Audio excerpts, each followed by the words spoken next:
bowling with the best. Let me in. As long as I can throw a bowling ball down the lane, let's go. More bowling stories. I feel like I still have some years left in me. Wow. Every week. This is bowling's heritage right here. Live. We're not playing how. We're playing how many. Assert your dominance with the Packers. I don't think there could have been too many better people than you yourself. You know Cleveland's not a state, right? Yes. Governors, as we know, is not a state. Let's do this. This is Bowling with the Pfaff.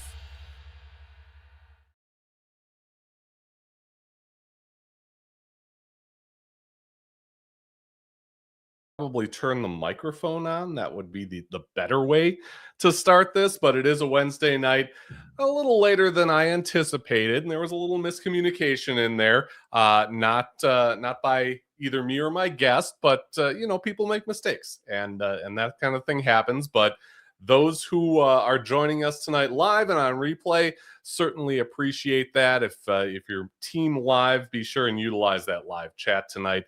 And if your team replay, leave a comment. I read them all. Try to reply to them all. Hopefully, I've replied to yours. It's a big night in the world of bowling. Of course, in the collegiate ranks, we've had the ITC sectionals show where the different teams found out where they were going for sectionals. Glad to see Southern Nazarene University didn't have to go to Pittsburgh as their coach once feared. They'll be going to Fort Worth.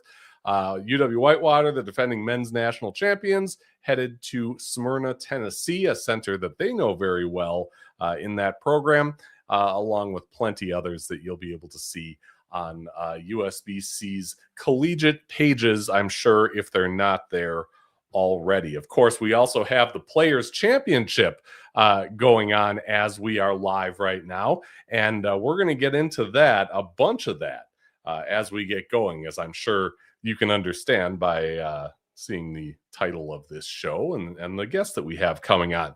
Don't forget that we do have a merch store on Etsy, etsy.com/shop/bowlingwiththepfaff.co. T-shirts and hoodies for sale all the time there. We do have some new designs coming in too. Also, Jerry's Score More Bowling Supply inside Wagner's Lanes, Eau Claire, Wisconsin, 715-559-1822. Visionary Video Hub, video with impact, plus live streaming, voiceover, and podcasting at visionaryvideohub.com. And Chip Magnet Salsa. That's the good stuff. You go to chipmagnetsalsa.com, order $30 or more in salsa product, and enter the promo code BWTF2026 at checkout. You get 25% off, no limit. Stock up, because Chip Magnet will help you raise your snack standards. Well, like I said, the Players' Championship, a major title, the first tour event of the year. Last year, it was the moment of glory for Fiore, as 20-year-old Ethan Fiore took the Players' Championship. Who will win it this year? Well, we'll find out in a few short days.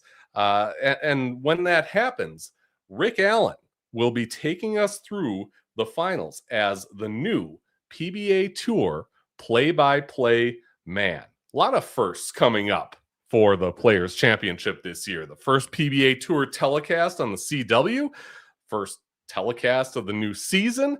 You got Rick Allen on play-by-play and Kyle Sherman on color analysis. You can catch that at 3 p.m.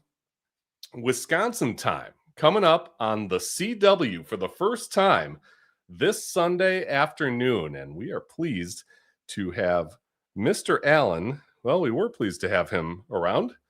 Looks like he dropped off for a minute. So once we get him back, we will talk with him about what will most definitely be an exciting debut for a major championship.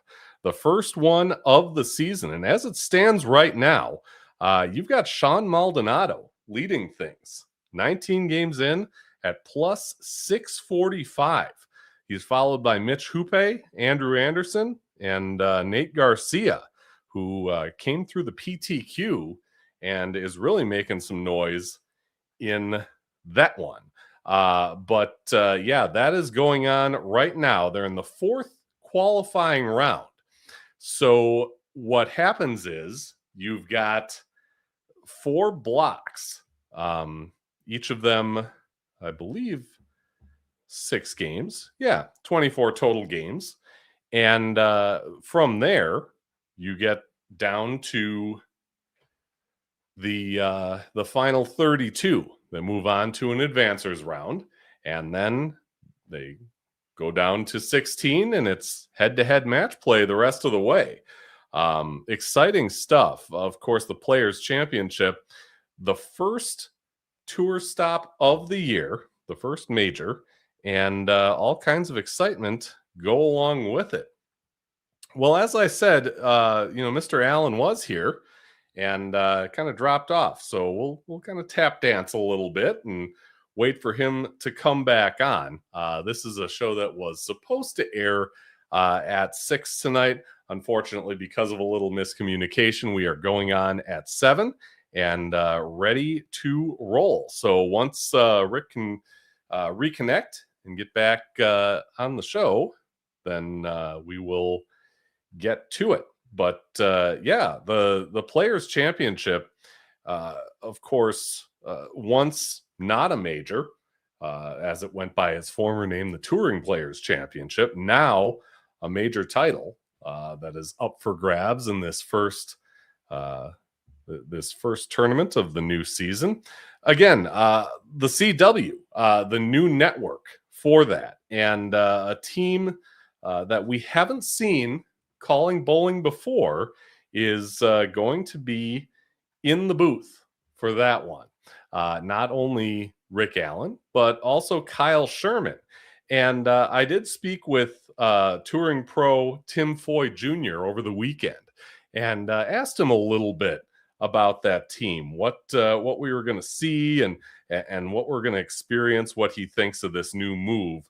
And one of the things that he did talk about, since he hadn't met Rick before this weekend, I'm sure he'll end up meeting him soon if he hasn't already, was that element of having a touring player in the booth doing color commentary. Here's what he said. CW, they grew NASCAR. NASCAR's ratings are up pretty well. So I don't see why we couldn't have the same effect. And then with change comes change in every aspect. And I think, the younger generation loves Kyle. Not that Randy wasn't good at what he did, but the younger generation loves Kyle. And I think the youngness from Kyle is going to do well for us.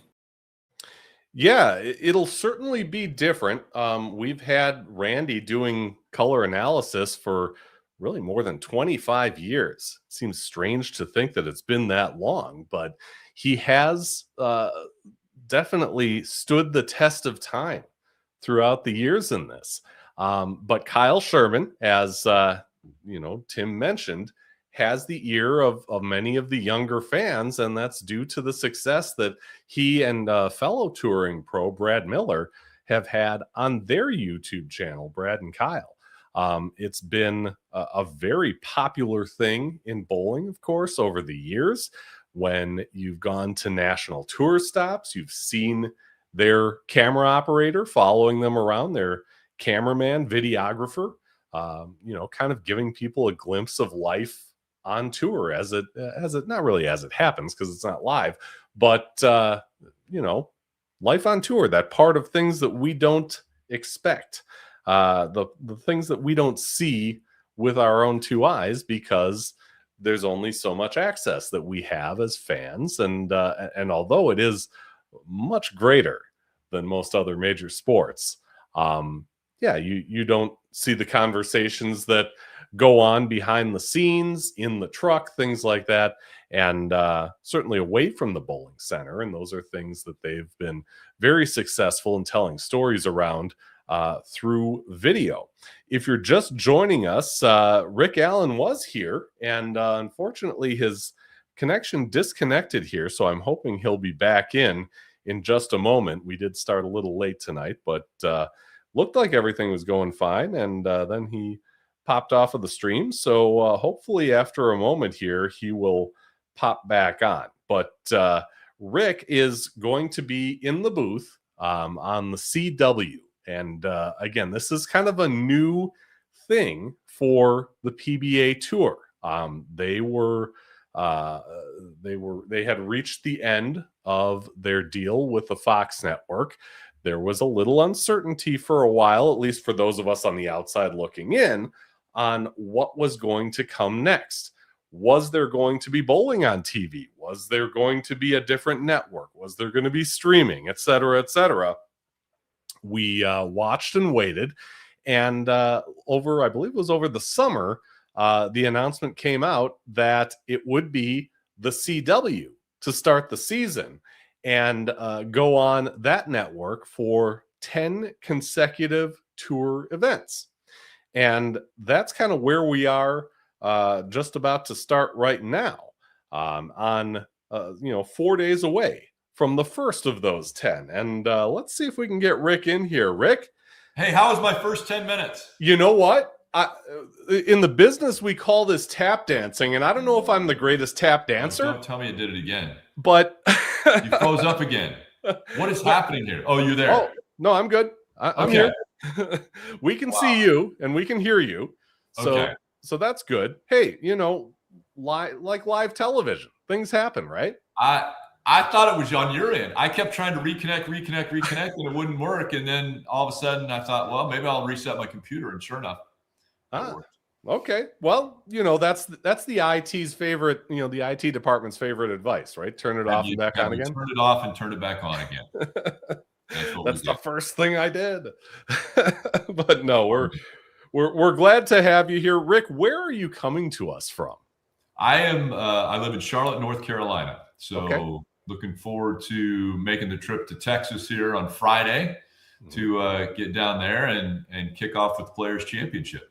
Yeah, that event going on right now. And I'm guessing you've had a chance to at least kind of get a feel for, who's doing well, who's not doing so hot, and what you might find, moving forward into the finals. Yeah, I'm paying close attention. I have all the apps. Maybe that's why my computer wasn't working, because I have everything going at the same time. But yeah, I've been watching scores. I've been watching Bowl TV, listening to the guys there. I get to meet them on Friday. I'm looking forward to that. But really just taking it all in and learning. I'm going to be a sponge as far as learn as much as I can, as quickly as I can. It was interesting. Trey Brand started off qualifying round number 1. He was the hot guy. And I was like, man, I wonder what his games were like. His first frame was open frame. And I thought, oh my gosh, here's the guy who is leading the first round of qualifying. And he's like us, he has an open frame. And that was his first frame. But then he went on and, had obviously great 6 games. The thing that surprises me, Fef, is there are a lot of games that get bowled here. I mean, in 2 days, these guys are bowling 24 games to determine who gets to stay around. 32 guys after tonight will only be available or only be the ones that are eligible to continue on. And then obviously we get to the 5 that are on the show on the CW on Sunday. So that's some of the fun stuff that I'm watching for. I also tuned in just as Kyle Troop finished his 9th frame. Going into the 10th frame, he had struck. He was good to go. And I'm thinking, okay, I'm going to see the first 300 game, because I've never witnessed a 300 game. Okay. And I think I jinxed it. I watched the next thing I know, he goes 9 spare. So he bowls 289. And I thought, okay, that's still really impressive. Yeah. But I have yet to witness the 300 game. So I'm looking forward to that possibly on Friday. I might see something there. And then I'm hoping that we could see the 36th 300 game on television when I open up with the CW on Sunday. Yeah, sounds like you took those trivia questions to heart last night on the Herb FM show. Yeah, but that's the fun part. Is I love statistics. I love all of that information that we can give to the fans and kind of help tell the stories of this sport, the history of this sport. That I think that's fascinating to me. That in the nearly 70-year history of the PBA, that there's only been 35 300 games, perfect games, bowled on television. Okay. I have a neat little exercise, at least I think it's going to be neat. You can tell me after the fact, that deals with a 300 game, because again, we haven't heard you do play-by-play unless, those of us who are into auto racing, which I'm not, don't hold it against me. I don't. Because there are plenty that are. But if not for that, most of us don't get to hear you call bowling until Sunday. But I want to give the people a chance. And you mentioned the 300 game, and this happens to be a guy who is on the front 11 going for 300. Here's the situation. His name is Jordan Ross, and he's from this area, Eau Claire, Wisconsin. His first 2 games have been 300, 279. In the 279, I think it was in the second frame, he threw a great shot, and the head pin went in front of the 9 pin, and it just stood there. He picks up the spare, goes all the way to the last ball in the 10th frame of the 3rd game, and that's where I'm going to have you pick it up. Would you humor us and do some play-by-play on this clip? I would love it. All right, here we go. All right, so this Wisconsin native, as he has a beautiful release, a right-handed bowler, single-hand bowler. You see the friends are going to come in and they're going to give him the love. He needs to have some of the love after so close in his second game with a 279. But what a performance we're seeing out of this young man, Ross. I call him young. He looks like he just came out of the duck blind. He's got the really comfortable hoodie sweatshirt going, which is a new look for most pro bowlers, but he's making it work for him. And it didn't really matter because, all thumbs up for us as well, because we were able to witness near perfection there out of this young man. Yeah, that was great. No, he, like I said, 879, which is the second highest series in our association's history. And it was a thrill to see that kind of thing. But thank you so much for kind of giving us a taste of what we're going to see and hear on Sunday. Well, the one thing that I will have is more back information, guys. And Fef, you giving me the 5-second he's from Wisconsin background. But we'll be able to tell the backstories, and I'm looking forward to that.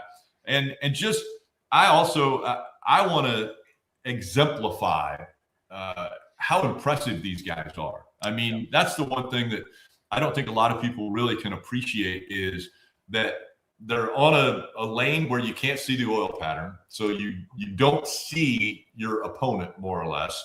And it changes. It's going to change with every ball. And then you throw at that, the way the stepladder finals, the way that works is the number 1 bowler has 1 game.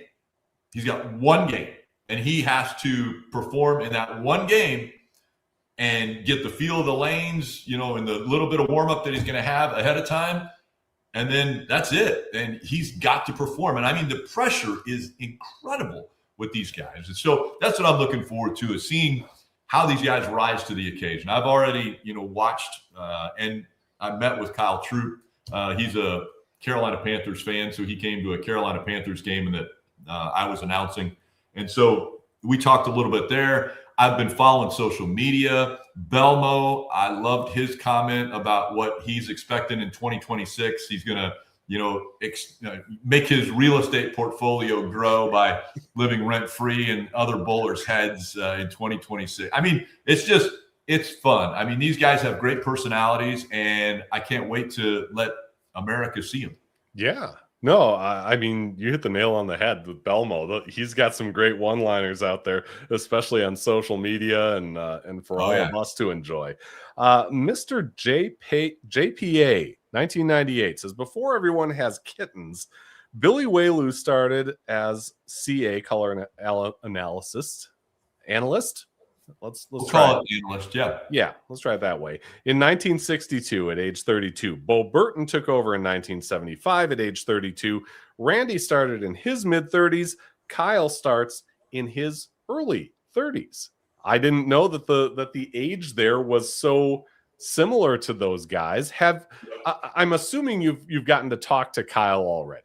Oh yes, we went actually to Texas a little over a week ago, I guess, and he threw a couple balls while we were there. But we sat down and watched some bowling together. We talked a lot. Talked about the beautiful daughter he has. That they gave him a blanket. I think it was Storm that had given him a blanket. But really cool. Everything that's going on with him. He is so insightful. And, with him and Brad having the podcast, that they're very familiar with, the sport, the ins and outs, the personalities of all of the bowlers. And I think that's one of the great things, that he's relatable to, so many of the people that are watching bowling today, that I think people will appreciate. And he's very well spoken. He's got a lot more hair than Brad does. So that's going to be the one thing, we're going to work on our hair, I think, in the booth when we do these broadcasts. But no, he's been great. We had some really good conversations. He was a little bit nervous about what he was supposed to wear. So we talked a little bit about suits and ties and all that other stuff. But yeah, he's going to be great. And it was fun because Tom Clark made a comment to the both of us.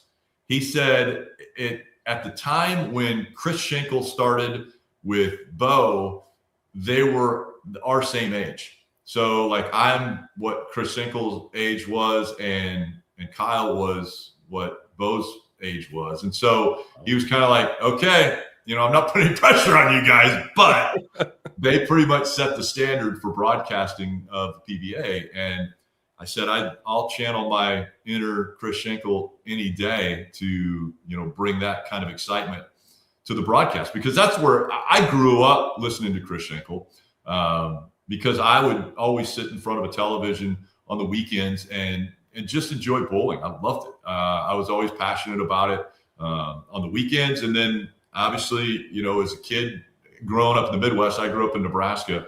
You got a bowling lane that you head over, and, especially in the Midwest, they just stick the kids out there on the lane and say, all right, bowl, have fun, and learn how to score. And that was the other thing. When I was young and scoring, it was with a pencil and paper. So it's changed a little bit now, but really fun. I mean, it's great, and I'm looking forward to working with Kyle. I think we're going to have a lot of fun.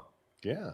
A lot of at least a couple of the people that I've talked to in advance of this, the one common denominator they said, and I think this has to do with, what we've seen. Chris Schenkel was not a bowling savant when he took that job. Rob Stone was not a bowling savant when he took the bowling in ESPN and then, into Fox. So when I asked Jeff Riggles, who is one of the foremost bowling writers in the country, he has a blog called 11thframe.com. We always say buy the blog. That's his tagline. He says he's going into this with an open mind and not rush to judgment. He says the biggest key for how you and the shows are perceived will be how much homework you have done to be able to not sound like someone who has no clue about bowling. He says that is also important for him in being able to set Kyle up with the right questions to make him sound good and give the audience what it wants. So there's the common denominator there is do the homework. I have a lot of people who come on and say, I'm going to do the work. I'm going to get down to work. And I always ask them what that means, because that could mean a million different things to a million different people. So when you sit here and hear people say, boy, I hope he's done his homework, what does that mean to you? What is doing the homework? Well, I guess one of the things for me that I will tell you, I've got a good friend that I've known for, I'm not sure how many years now, probably 10, 15 years, that he's a pilot. And in the NASCAR world, we were next to each other a lot. And so got to know him a lot. He was the first phone call when he heard that I was going to be the play-by-play announcer for the PBA. And he said, I bowl all the time, right? And I said, well, of course I know you bowl all the time. And I think now we should bowl all the time. And so from pretty much his phone call, we said, all right, let's get together every week and let's bowl. And so he has been spectacular in just even terminology, big four as far as splits and things that a lot of people, and I'm going to back up just a little bit. The other thing that I think I can bring to this broadcast is with the CW, we're going to reach a very wide spectrum of viewers. We're going to get the guys and girls that watch every week. We're going to get those for sure.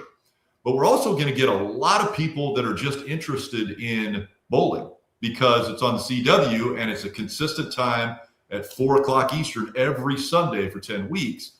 We're going to get people and people that have known me through NASCAR and other sports. They'll tune in to see what bowling's about. Yeah. A lot of people might not have the knowledge that Fef you've got, or that, a lot of the regulars that will watch a bowling broadcast, they won't have all that knowledge. So we're going to have to help them along. And some of our executives at the CW, when we were having conversations, weeks ago, they were like, okay, wait a second. When you talk about oil patterns, I don't get that. And so those are things that we're going to have to discuss and say, okay, this is, it used to be where they put colored oil down on the lanes where the bowlers could see it. You can't see that anymore. And so we've got to explain to the fans, the viewers that are watching, what these bowlers are up against. So it's not just the oil pattern. It's also the fact that they could burn the lane in they could keep rolling in that same exact mark, which they have the talent to do, but they've got to adjust. They've got to move. And I think that's where a lot of people they're going to learn with me and Kyle, because we're going to educate people from the people that are watching for the very first time to Kyle's going to be telling stories that people are going to go, oh yeah, I know that. I remember that, for the people that have watched a long time. So as far as my background and my preparedness and what I'm doing to get ready for these broadcasts, not only am I going to hang out at the lanes all the time and just bowl myself because I love bowling, but also I can't wait to get to know these bowlers and be there and meet the bowlers and learn their stories and their backstories and the road that they've taken to get here. Why is Belmo the two-handed bowler that he is? Kyle Troop said the reason that he's a two-handed bowler is because when he started bowling and he was young, the ball was too heavy. He couldn't throw it with one hand, so he had to bowl it with two. So, I mean, those are things that you want to convey to the viewers and the fans that are watching.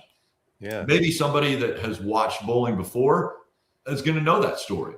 But there's also people that are going to go, oh, my kid has to throw with two hands too. Maybe he's going to end up being a two-handed bowler.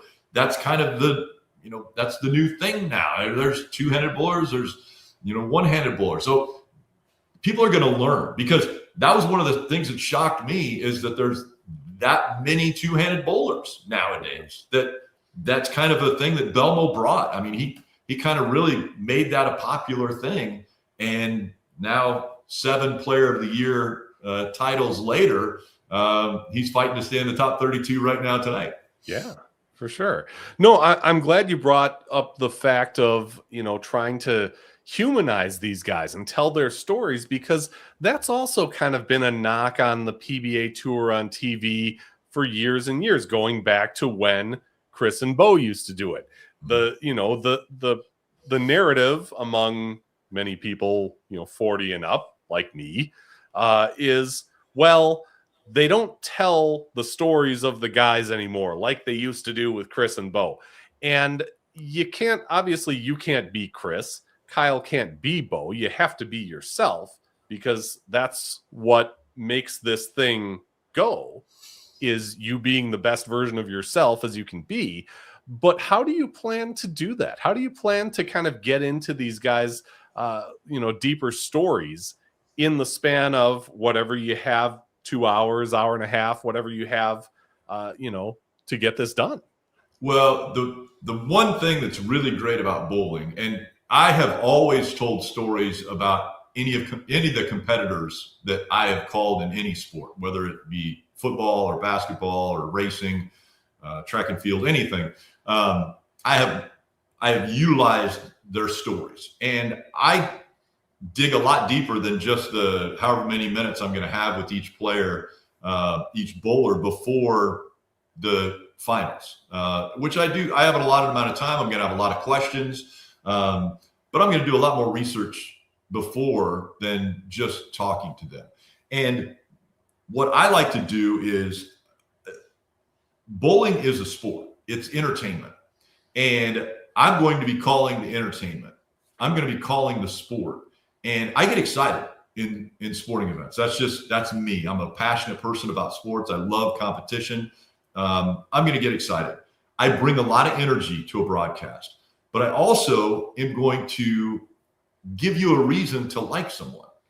I'm going to give you that reason to, with my guy who was in the duck blind earlier that bowled a 879. I mean, I want to say, here's a guy who, he works down at the auto parts store on Thursdays and Fridays, and then he comes to lead night on Tuesdays, and look what he's done. He did something that, very few people have ever done before. Well, that gives somebody like, oh man, I've worked at an auto parts store, or I do. They can associate with that. And that's the thing that I think people want to do, is they want to be able to associate with somebody. They want to know, they want to care, they want to understand why this person is as good as they are. What have they had to fight through? What have they had to battle? What have the obstacles been in their life that have put them in this position to where you want them to succeed? And I want to see them. I want to see them do well. I want to see every bowler do well. I'm a very positive person.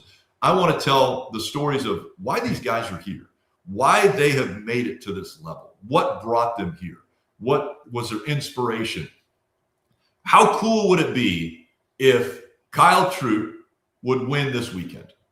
I mean, and the reason I say that is the backstory is Guppy Troop, his dad, gets inducted into the Hall of Fame on Saturday night. Yeah. Think about that. If he would, be able to win after his dad gets inducted into the Hall of Fame in bowling. I mean, that's a Cinderella story type of situation. So would it be cool? Yeah, it would be cool. We're going to tell that story. Guppy's going to be there. We're going to talk a lot about that. Hopefully Kyle's in the 5. Hopefully he's in the show. If he's not, we're still going to tell the story, because obviously Guppy gets into the Hall of Fame, and that's a big deal for the family. Absolutely. Big deal for bowling in general. Yeah. So the other thing that I'm guessing people want to know is, okay, we went from ABC and ESPN where we just saw the bowling. Then all of a sudden, during the Fox years, we got this specto-like data on the screen. We saw a track where the ball went on the lane, what board it hit at certain parts in the lane, how many revolutions it had on it, how fast it was thrown. Are we going to get all that with the CW, or is it going to be different? No, you're going to get all the same. You're going to get all of the things that you saw before. You're going to see those again. One of the things that you might not see, I think we're still kind of working it out, but do you remember plus and minuses by their names all the time? Sure. Okay, so I tried to explain that to Tom Clark while we were sitting in a meeting a couple weeks ago, and I said, here's the situation. We're assuming that this happens, and I said, and he goes, but ultimately it's not, because they're not on the same frame and all of this. And I said, well, why do we do that then? That sounds more confusing to me than the max available or the max score that they could get. I said, that's a lot more concrete than the plus and the minuses, and it's easier to explain.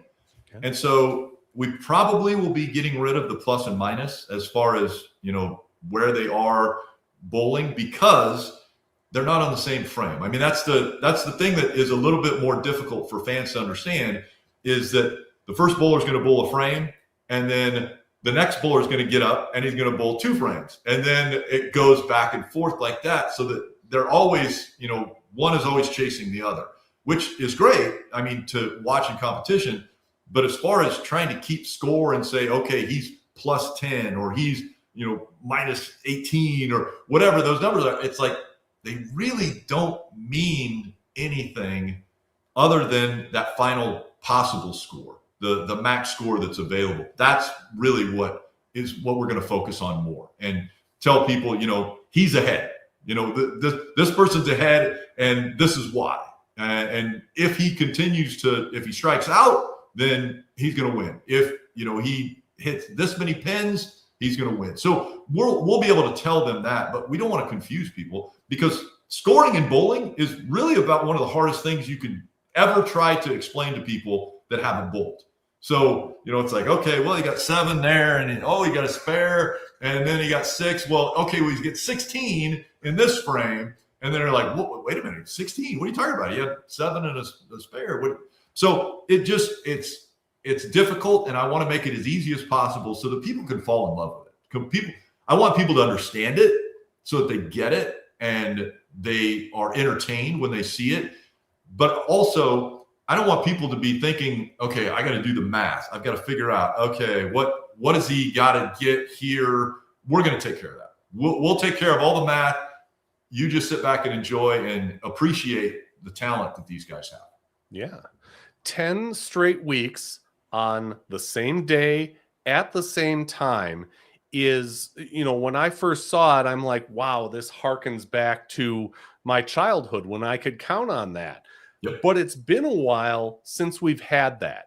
And in November, I was interviewing AJ Johnson about it. And of course, you ask all these guys, well, what's it going to be like? And nobody really knows because they're not at the network. They're not having those conversations. They're not in the know on that front.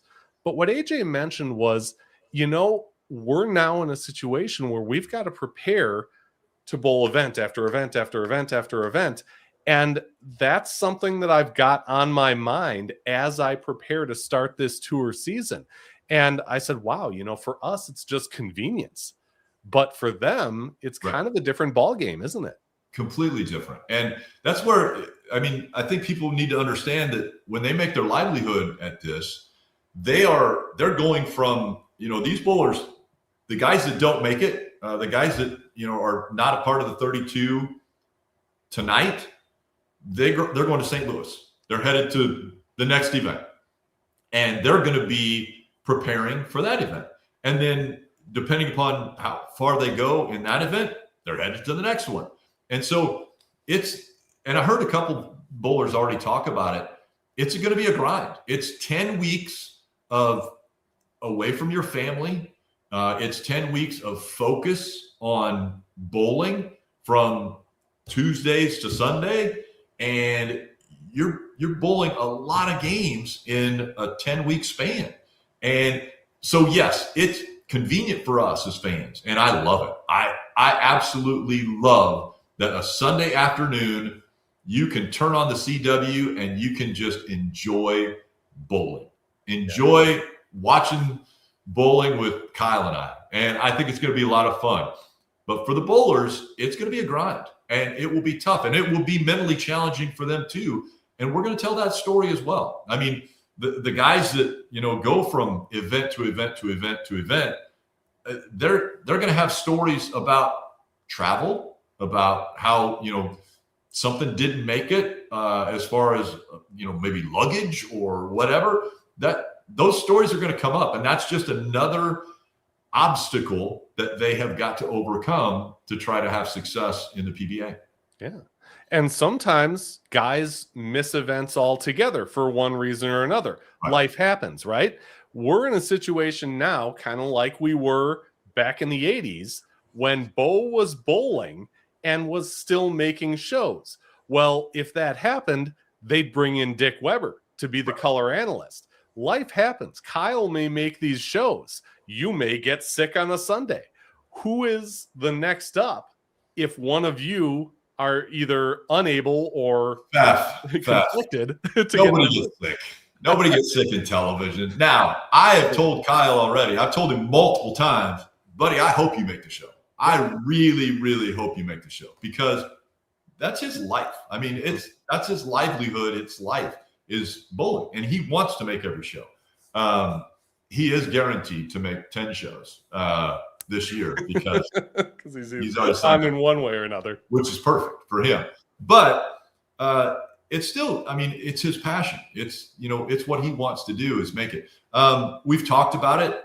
They have not given me a name as far as who would be the person that would come in if Kyle makes the show.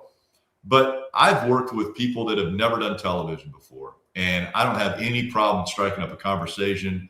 I'm good at television, so I'll take care of all the TV part of it.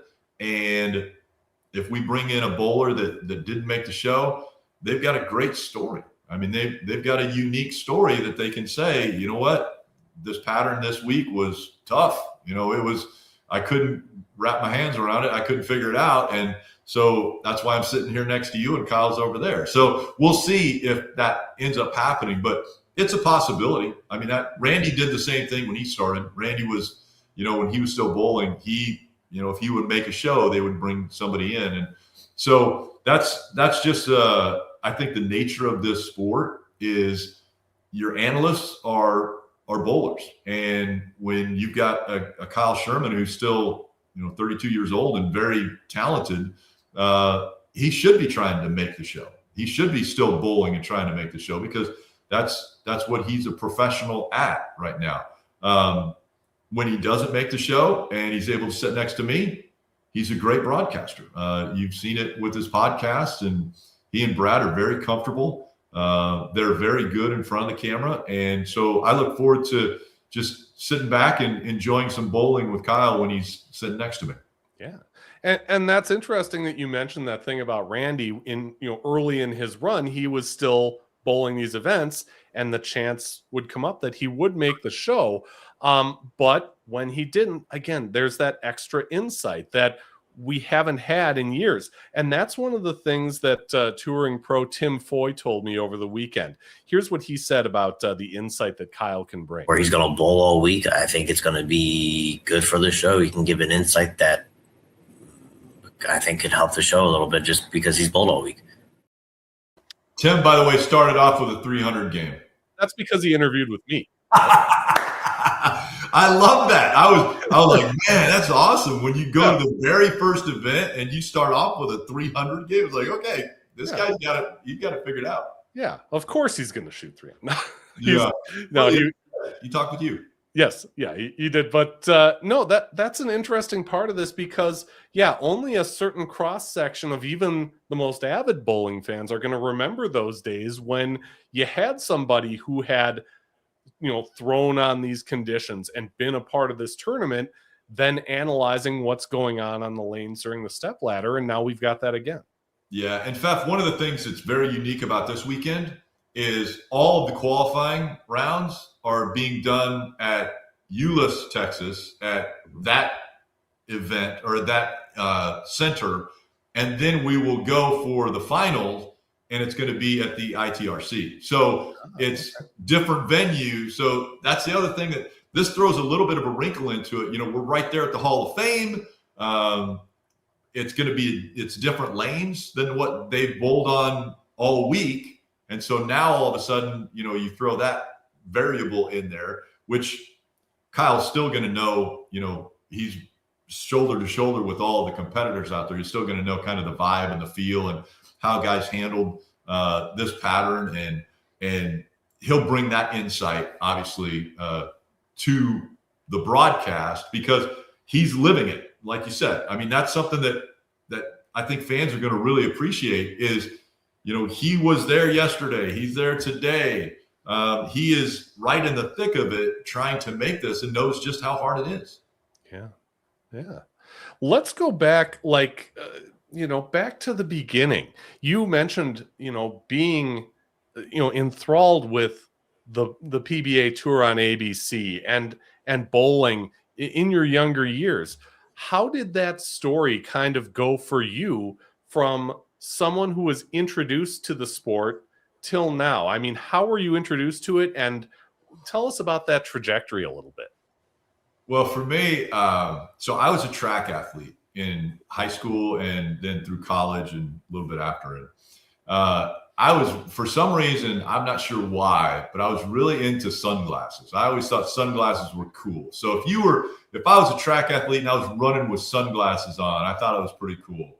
Well, you know where I'm going with this. Pete Weber. I mean, it was like, this dude's cool, man. I mean, here's a guy who's bowling with sunglasses on. This is great.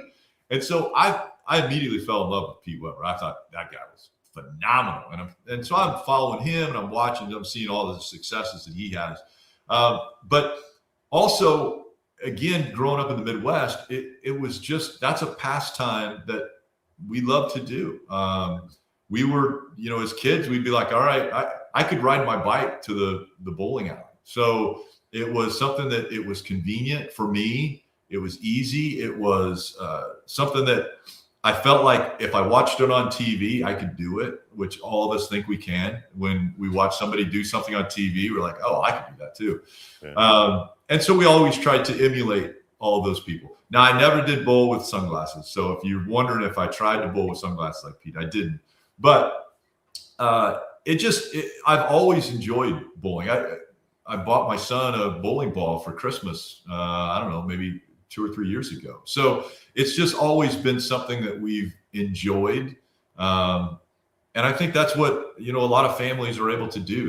They're able to just enjoy bowling. And the way bowling works, it's similar to golf in the fact that you're on your own, but when you bowl against other people, there's handicaps. So you can make it a little more fair as far as competition goes by having a handicap. And so those are the other great things about bowling that I love is you can do it for fun, you can be competitive at it, or you can rise all the way up and be a professional. And it could be a job if you want it to be.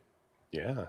So you get this gig, and I asked Tom Clark, okay, how did this come to be? And what he told me was that there was an executive, somebody with the network who, a coordinating producer is how he put it, a top coordinating producer at the CW, strongly recommended. And Lucky Strike and PBA took that recommendation. And he said, after you were named, you had a great phone call. A couple weeks ago, you had a TV summit in Arlington.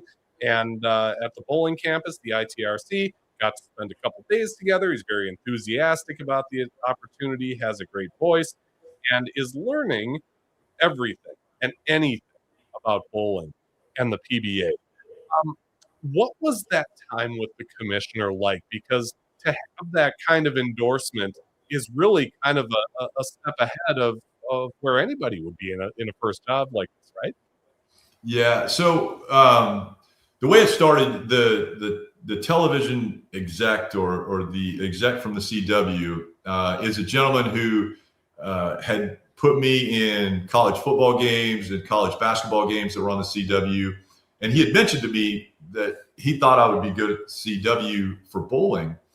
And I said, I love bowling. I would love to be the voice of bowling. I think it would be spectacular if that's a possibility. He said, well, I'm gonna mention you to the folks at Lucky Strike. And so I had an interview with the folks at Lucky Strike, and then the way that ended was, obviously we need to talk to Tom Clark and our commissioner, and he needs to sign off and all this. But he said, for the most part, you're asking all the right questions, you're saying all the right things, and it's who I am. I'm interested in this sport well beyond just scores and names and that. I want to know everything there is to know about the PBA and about bowling and about these bowlers and what they go through. And I want to tell that story. I want to make bowling great. I want to make it a sport where people are like, man, did you see what they did? That guy that was able to, and in the 10th frame, pull out a strike. He had to throw a strike. And I want that to be water cooler talk. I want people to be, talking on Mondays about what they saw on the CW watching the PBA. And that's kind of my goal, is to make everyone appreciate what these guys do, because what I think they do is amazing. I really do think that the fact that in 4 games, you got 5 guys, and in 4 games, we're going to have a champion. We're going to have a winner, and they have to rise to the occasion at this moment, this pressure-packed moment. It's like making a 15-foot putt, and you've got to hit it perfectly, and they do it 12 times, and that's the incredible thing about what these guys do. And so that for me. I mean, I appreciate Tom's words, and we did have a wonderful conversation.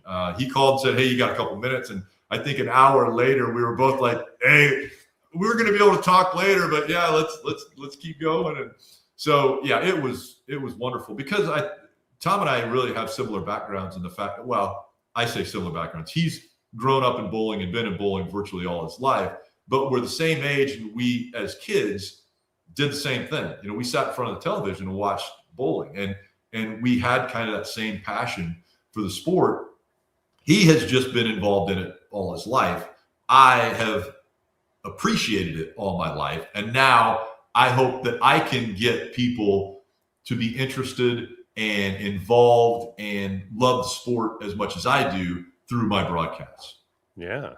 So here we are, 4 days away from that first broadcast. And like you said, you've got the auto racing play-by-play under your belt. You've got the college football, the college basketball.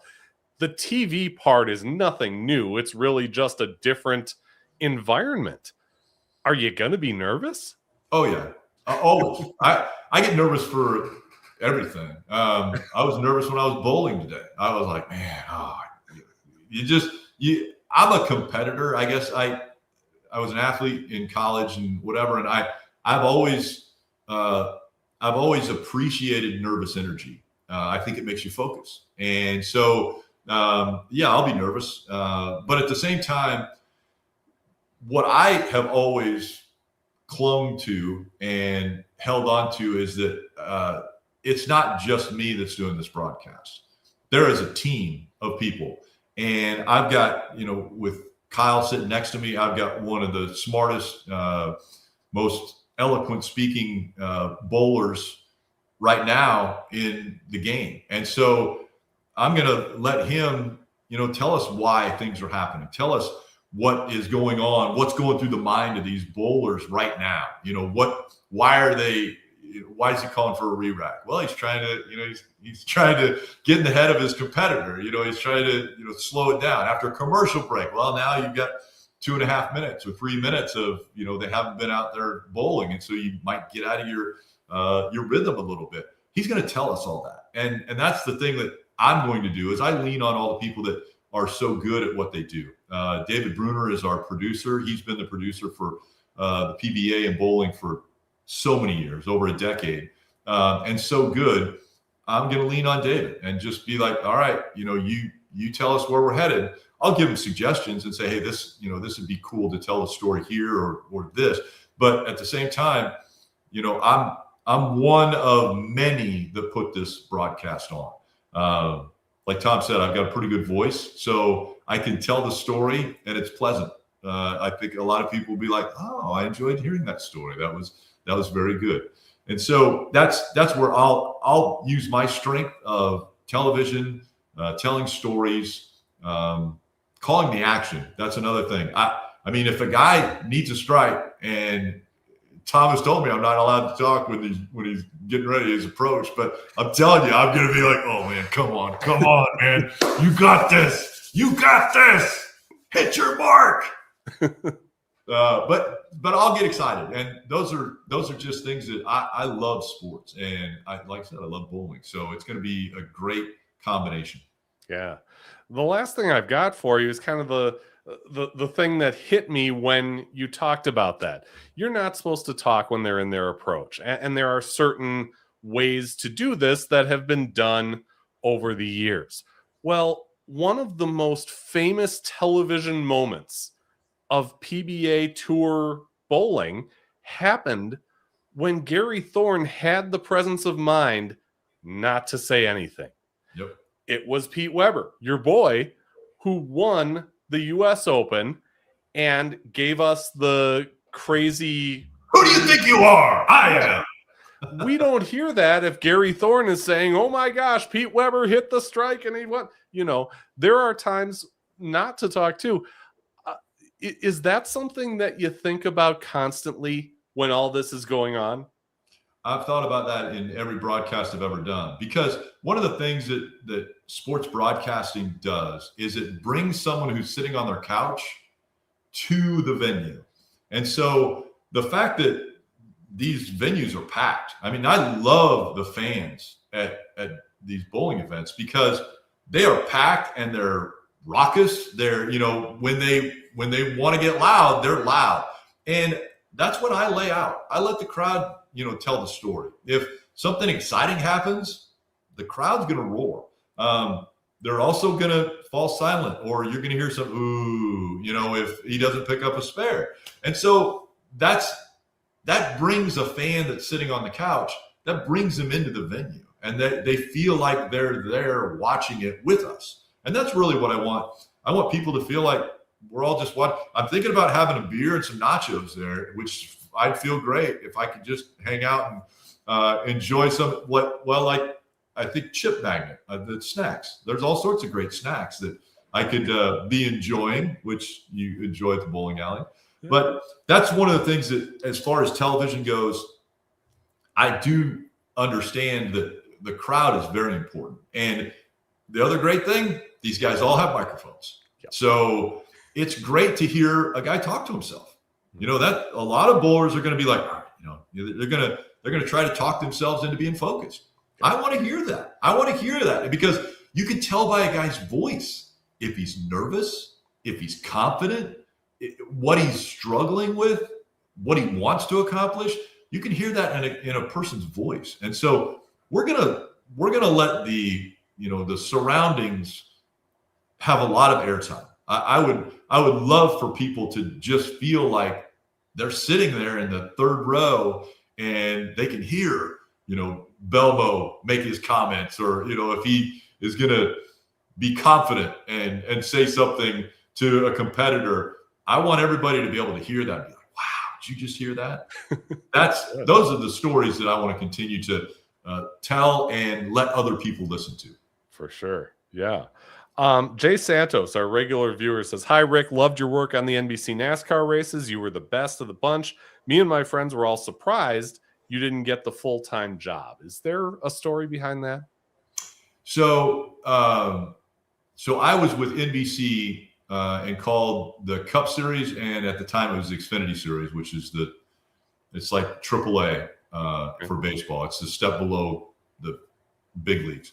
I did that for 11 years, and NBC decided to make a change. They had a broadcaster in Lee Diffie who was involved with Olympics. He was involved with all sorts of different things for NBC, and NBC was losing IndyCar, which he was calling, and they decided that he was somebody they couldn't replace. They couldn't, they would have had to take in more people to replace his position. And so they just decided that he was going to be the announcer for NASCAR. And so that's how it ended up ending for me at NBC and with NASCAR.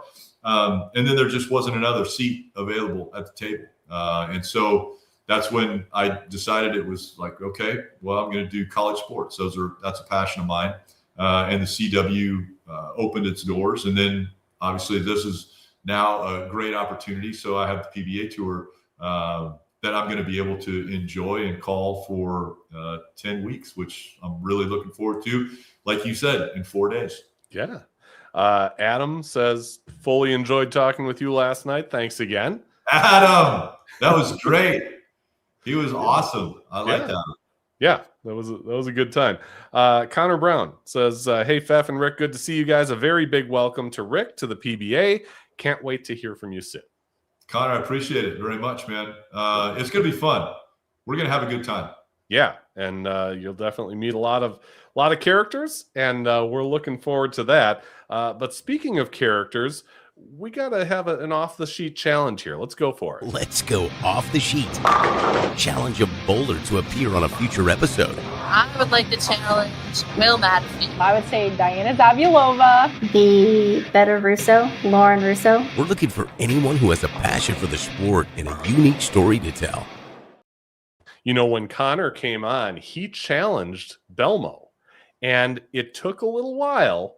Took some, taps on the shoulder and things working out in just the right fashion. But Belmo did come on this past summer. So that stuff does happen. But as we say, it doesn't have to be the greatest in the world. Certainly can be. But we just look for people who have a passion for this sport and have a unique story to tell. So, Rick Allen, who'd you like to challenge to be on a future episode? I have a bunch that are out there that I'm thinking of. Obviously, the easy one would be Kyle Sherman because, we're going to be sitting next to each other.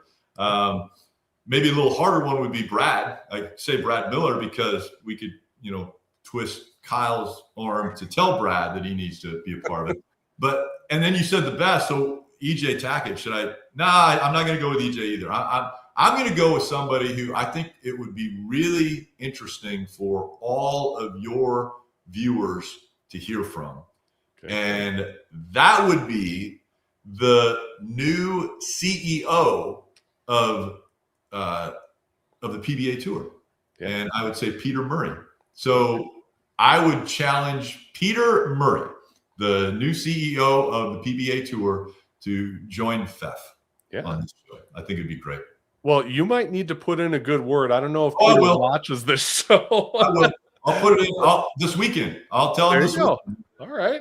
I've already said that he's going to have to be on with Fef.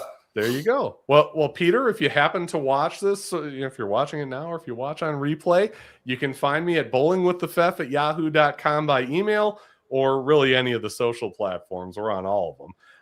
But yeah, that would be a pleasure. We talked earlier about, PBA executives. Who have you had on? And I couldn't get too many names, but boy, to have that, that perspective and that vantage point is something that's unique. And I'm sure, these folks would really enjoy. So come on, Peter, step up to the plate. Let's do it. I'm going to try to twist his arm. We'll see if we can make it happen. There we go. Our next show is coming up a week from today, 7 p.m. We're going to have Theo Johnson from Real Experience Bowling. He's the T-Rex, and he's had an interesting experience at the TAT, True Amateur Tournaments. He'll tell us all about it starting at 7 Central on Wednesday, the 25th. Rick, it's been a pleasure getting to know you a little bit. Congratulations on the new gig, and bring it home. Give us the good stuff. And will you invite me back after I've done a few shows? Can I come back on and we can talk about what I've learned and what I didn't know that you should have told me ahead of time? Absolutely. Absolutely. And when you run into those situations, you can absolutely put it on me too.